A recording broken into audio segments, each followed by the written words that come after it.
ಅನ್ನುವಂಥ ಮಾತನ್ನು ಹೇಳಿ ಒಂದು ಮುಕ್ತಾಯವನ್ನು ತಾರ್ಕಿಕ ಅಂತ್ಯಕ್ಕೆ ಕಾಣಿಸಲಿಕ್ಕೆ ಸರ್ಕಾರದ ಎಲ್ಲ ಅಧಿಕಾರಿಗಳು ಮತ್ತು ಅವರೆಲ್ಲರೂ ಕೂಡ ಮತ್ತೊಮ್ಮೆ ವಂದನೆ ತಿಳಿಸಿ ನನ್ನ ಎರಡು ಮಾತನ್ನು ಮುಗಿಸ್ತೇನೆ.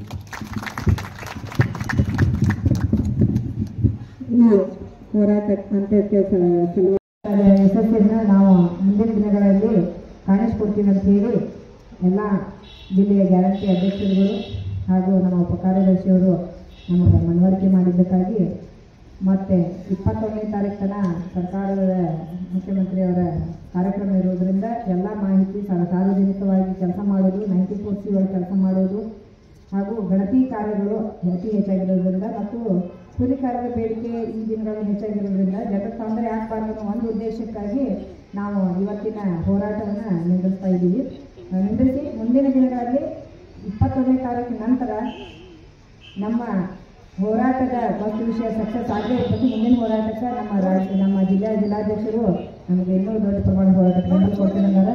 ನಾವೆಲ್ಲ ಈ ಹೋರಾಟಕ್ಕೆ ನಿಂತು ಎಲ್ಲ ಸಹಕಾರ ಮಾಡಿದ್ದೀರಿ. ಎಲ್ಲರ ಪರವಾಗಿ ನಮ್ಮೆಲ್ಲರ ಪರವಾಗಿ ಗ್ಯಾರಂಟಿ ಅಧ್ಯಕ್ಷರಿಗೂ ಮತ್ತು ಉಪಕಾರ್ಯದರ್ಶಿಗಳಿಗೂ ಧನ್ಯವಾದಗಳನ್ನು ತಿಳಿಸ್ತಾ ಇದ್ದೀನಿ.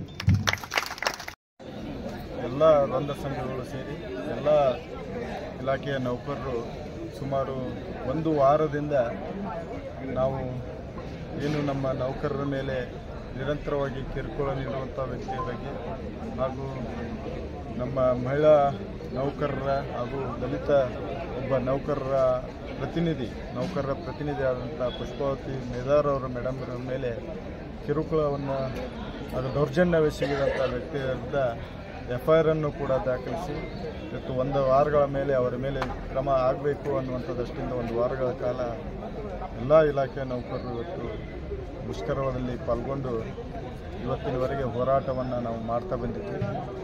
ಇವತ್ತಿನ ದಿವಸ ಒಂದು ಸರ್ಕಾರದ ಪ್ರತಿನಿಧಿಯಾಗಿ ಗ್ಯಾರಂಟಿ ಯೋಜನೆಗಳ ಪ್ರಾಧಿಕಾರಗಳ ಎಲ್ಲ ತಾಲೂಕಿನ ಅಧ್ಯಕ್ಷರು, ಜಿಲ್ಲಾ ಅಧ್ಯಕ್ಷರು ಇವತ್ತು ಈ ಒಂದು ಮುಷ್ಕರ ವೇದಿಕೆಗೆ ಆಗಮಿಸಿ ಸರ್ಕಾರದ ಪರವಾಗಿ ಇವತ್ತು ನಮ್ಮ ನೌಕರರಲ್ಲಿ ವಿನಂತಿಯನ್ನು ಇವತ್ತು ಅವರು ಮಾಡಿದರು. ಯಾಕಂತಂದರೆ ಈಗ ಕೆಲವೇ ದಿನಗಳಲ್ಲಿ ಮಾನ್ಯ ಮುಖ್ಯಮಂತ್ರಿಗಳ ಕಾರ್ಯಕ್ರಮ ಇದೆ ಜಿಲ್ಲೆಯಲ್ಲಿ. ಅದರ ಒಂದು ಪೂರ್ವ ತಯಾರಿಗೋಸ್ಕರ ಹಾಗೂ 1 ವಾರಗಳ ಕಾಲ ಸಾರ್ವಜನಿಕರ ಎಲ್ಲ ಕೆಲಸಗಳು, ಮೂಲಭೂತ ಸೌಕರ್ಯಗಳ ಎಲ್ಲ ಕೆಲಸಗಳು ಇವತ್ತು ನಿಂತು ಸ್ಥಗಿತಗೊಂಡಿದ್ದರಿಂದ ಸಾರ್ವಜನಿಕರಿಗೆ ಭಾಳಷ್ಟು ತೊಂದರೆ ಆಗುತ್ತದೆ ಅನ್ನುವಂಥ ವಿಷಯವನ್ನು ಕೂಡ ಅವರು ನಮ್ಮ ನೌಕರರಲ್ಲಿ ವಿನಂತಿ ಮಾಡಿಕೊಂಡು ಅದರ ಮೇಲೆ ಹಾಗೂ ಆ ಎಲ್ಲ ಏನು ನಾವು ಮೂಲಭೂತವಾಗಿ ಬೇಡಿಕೆಗಳನ್ನು ಇಟ್ಟಿದ್ವಿ, ಮೊದಲನೇದಾಗಿ ಅವರ ಮೇಲೆ ಏನು ಅಟ್ರಾಸಿಟಿ ಕೇಸ್ ದಾಖಲಾಗಿದೆ ಅದರ ಮೇಲೆ ಅವರು ಬಂಧನ ಆಗಬೇಕು ಅನ್ನುವಂಥ ಒಂದು ವಿಷಯವನ್ನು ಇವತ್ತು ನಾವು ಹೋರಾಟವನ್ನು ಕೂಡ ಮಾಡ್ತಾಯಿದ್ವಿ. ಆ ದಿಶೆಯಲ್ಲಿ ಇವತ್ತು ದಲಿತ ಸಮಾಜದ ಎಲ್ಲ ಮುಖಂಡರು ಕೂಡ ಬಂದು ಆ ಹೋರಾಟವನ್ನು ಕೂಡ ನಾವು ಅಂತಿಮ ಹಂತದವರೆಗೆ ಅದನ್ನು ಮುಟ್ಟಿಸುವವರೆಗೆ ನಮಗೆ ನ್ಯಾಯ ದೊರಕಿಸಿಕೊಡೋವರೆಗೆ ಅದರ ಹೋರಾಟದ ನೇತೃತ್ವವನ್ನು ವಹಿಸಿಕೊಡ್ತೀವಿ ಅಂತ ಅವರು ಕೂಡ ತಿಳಿಸಿದರು. ಆಮೇಲೆ ನಮ್ಮ ಏನು ಅವರ ಮೇಲೆ ಅವರ ಮೂಕ ಅರ್ಜಿಗಳನ್ನು ನೀಡೋದ್ರ ಮುಖಾಂತರ ನೌಕರರಿಗೆ ಕಿರುಕುಳ ಕೊಡ್ತಾಯಿದ್ರು, ಅವೆಲ್ಲ ಅರ್ಜಿಗಳನ್ನು ಅವರಿಗೆ ಮೇಲೆ ಈಗಾಗಲೇ ಸರ್ಕಾರಕ್ಕೆ ಕೂಡ ನಾವು ವರದಿಯನ್ನು ಸಲ್ಲಿಸಿದೆ ಅನ್ನುವಂಥ ಮಾತನ್ನು ಹಿರಿಯ ಅಧಿಕಾರಿಗಳಂಥ DS ಅವರು ಕೂಡ ಈ ವೇದಿಕೆಯ ಮೇಲೆ ತಿಳಿಸಿದ್ರಿಂದ ಹಾಗೂ ಸರ್ಕಾರದ ಪ್ರತಿನಿಧಿಗಳಾಗಿ ಕಾನೂನು ರೀತಿ ಎಲ್ಲ ಕ್ರಮಗಳನ್ನು ಅವರ ಮೇಲೆ ಜರುಗಿಸಿ ನಮ್ಮ ನೌಕರರಿಗೆ ಯಾವುದೇ ಅನ್ಯಾಯ ಆಗದೆ ರೀತಿಯಲ್ಲಿ ಇವತ್ತು ನೋಡ್ಕೋತೀವಿ ಅನ್ನುವಂಥ ಭರವಸೆಯನ್ನು ಸರ್ಕಾರದ ಪ್ರತಿನಿಧಿ ಅವರು ನೀಡಿದ್ರಿಂದ ಇವತ್ತು ತಾತ್ಕಾಲಿಕವಾಗಿ ಈ ದಿವಸ ನಾವು ಮುಷ್ಕರವನ್ನು ಹೊಡಿತಾ ಇದ್ದೀವಿ. ನಾವು ಸರ್ಕಾರದ ಭರವಸೆ ಬಿಟ್ಟು ಅಧಿಕಾರಿಗಳ ಭರವಸೆ ಬಿಟ್ಟು ತಾತ್ವಿಕವಾಗಿ ನಾವು ಹಿಂಪಡಿತಾ ಇದ್ದೀವಿ. ಒಂದು ವೇಳೆ ಆ ಬೇಡಿಕೆಗಳು ಈಡೇರದೆ ಹೋದರೆ ಮತ್ತೆ 21ನೇ ತಾರೀಕು ಮುಖ್ಯಮಂತ್ರಿಗಳ ಸಭೆ ಮುಗಿದ ನಂತರ ಮತ್ತೆ ಮುಷ್ಕರವನ್ನು ಹಮ್ಮಿಕೊಳ್ಳುವಂಥ ಕೆಲಸವನ್ನು ಪಂಚಾಯತ್ ರಾಜ್ ಇಲಾಖೆಯ ನೌಕರರು ಹಾಗೂ ನೌಕರ ಸಂಘ ಜೊತೆಗೂಡಿ ಅದನ್ನು ಇನ್ನೂ ದೊಡ್ಡ ಪ್ರಮಾಣದಲ್ಲಿ ಹೋರಾಟವನ್ನು ಹಮ್ಮಿಕೊಳ್ತಿದೆ ಅನ್ನೋಂಥ ಮಾತನ್ನು ತಿಳಿಸಿ ತಮಗೆ ಮಾಹಿತಿಯನ್ನು ನಾನು ಒದಗಿಸ್ತಾ ಇದ್ದೀನಿ. ನಾವು SF ಸಿದ್ದನಗೌಡರು, ಕರ್ನಾಟಕ ರಾಜ್ಯ ಸರ್ಕಾರಿ ನೌಕರ ಸಂಘ ಜಿಲ್ಲಾ ಘಟಕದ ಜಿಲ್ಲಾಧ್ಯಕ್ಷರು. ಇವತ್ತಿನ ದಿನ 8ನೇ ದಿನದ ಹೋರಾಟ. 8 ದಿನಗಳಿಂದ ಕಳೆದ 7 ದಿನಗಳಿಂದ ನಾವು ಹೋರಾಟ ನಿರತರಾಗಿದ್ವಿ. ಇವತ್ತು 8ನೇ ದಿನಕ್ಕೆ ಕಾಲಿಟ್ಟಿದ್ವಿ. ಇವತ್ತಿನ ದಿನ ಅತಿ ಹೆಚ್ಚು ಸಂಖ್ಯೆಯಲ್ಲಿ ನಾವು ಹೋರಾಟದಲ್ಲಿ ಪಾಲ್ಗೊಂಡು ನಾವು ಯಾವುದೇ ಹೆದರಿಕೆಗೆ ಒಳಗಾಗಿಲ್ಲ, ಧೈರ್ಯವಾಗಿ ನಿಂತಿದ್ವಿ ಅಂಥೇಳಿ ಇವತ್ತಿನ ದಿನ ನಾವು ತೋರಿಸ್ಬೇಕಾಗಿತ್ತು. ಇವತ್ತಿನ ದಿನದ ಹೋರಾಟದಲ್ಲಿ ಸಂಖ್ಯೆಯಲ್ಲಿ ನಾವು ಕೂಡಿ ಮತ್ತೆ ನಮ್ಮ ಹೋರಾಟದಲ್ಲಿ ಕರ್ನಾಟಕ ರಾಜ್ಯ ನೌಕರರ ಸಂಘದ ಜಿಲ್ಲಾಧ್ಯಕ್ಷರು ಎಲ್ಲ ಜಿಲ್ಲಾ ನೌಕರರ ಸಂಘರು ನಮ್ಮ ಸಪೋರ್ಟಿಗೆ ಬಂದು ನಮ್ಮ ಹೋರಾಟದ ಹುಮ್ಮಸ್ಸನ್ನು ಹೆಚ್ಚು ಮಾಡಿದರು. ಅದೇ ವೇಳೆಗೆ ನಮ್ಮ ಗ್ಯಾರಂಟಿ ಯೋಜನೆಗಳ ಅಧ್ಯಕ್ಷರು, ತಾಲೂಕು ಪಂಚಾಯತಿ ಅಧ್ಯಕ್ಷರು ಬಂದಿದ್ದರು. ಸದರಿ ವಿಷಯಗಳಿಗೆ ಅವರಿಗೆ ಮನವರಿಕೆ ಮಾಡಿದ್ವಿ. ನಮಗೆ ಏನು ಅನ್ಯಾಯ ಆಗೈತಂದ್ರೆ ಈಗಾಗಲೇ 25/4/2025 ಅವರ ಮೇಲೆ ನಾನು ಅಟ್ರಾಸಿಟಿ ಕೇಸನ್ನು ಹಾಕಿದೆ. ಅವರ ಮಾಡಿದಂಥ ಅನ್ಯಾಯದ ವಿರುದ್ಧ FIR ಮಾಡಿದ್ದೀನಿ ಉಪನಗರ ಪೊಲೀಸ್ ಠಾಣೆ ಧಾರವಾಡದಲ್ಲಿ.